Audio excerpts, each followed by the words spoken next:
What's up guys, Joe Drake here with the Axiom Fitness Academy, and I wanted to give you guys a couple of coaching tips and cues to upgrade your training when you're teaching the TRX Row to clients.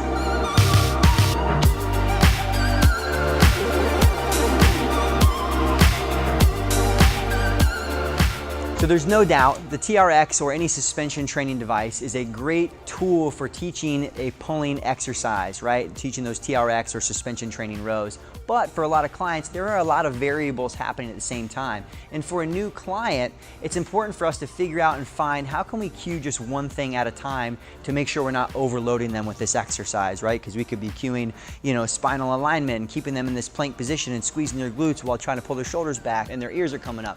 It's a lot.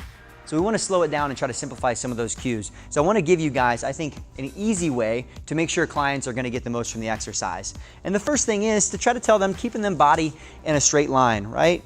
Hips are forward, straight as a pencil, right? And if you get a client, right, one thing at a time. So get them in this position first before you start to have them go into the exercise. This is going to help them understand and feel, okay, cool, I get what this start position feels like.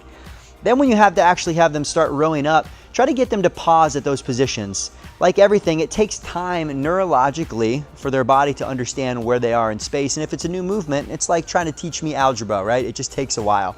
So from here, just talk about pulling those hands and those elbows back to our body. All right, so a few things that we might see go wrong here.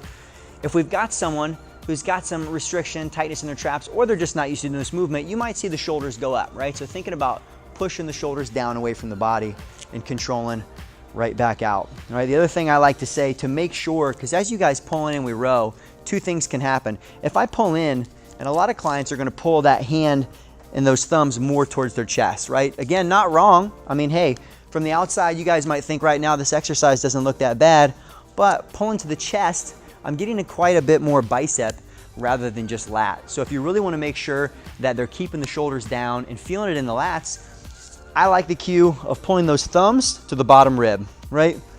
Boom. So I'm pulling almost to the bottom of the chest.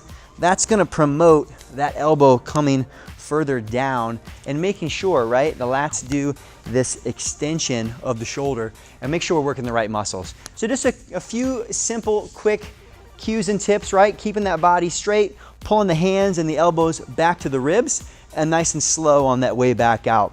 Again, a lot of variables going on in the exercise, so it may take some of your clients a while to get, but I think an exercise that's more than worthwhile to teach many of your clients. Great for body awareness, engagement of a lot of core, and for a lot of people, maybe a little bit less intimidating than dumbbells and weights in the gym.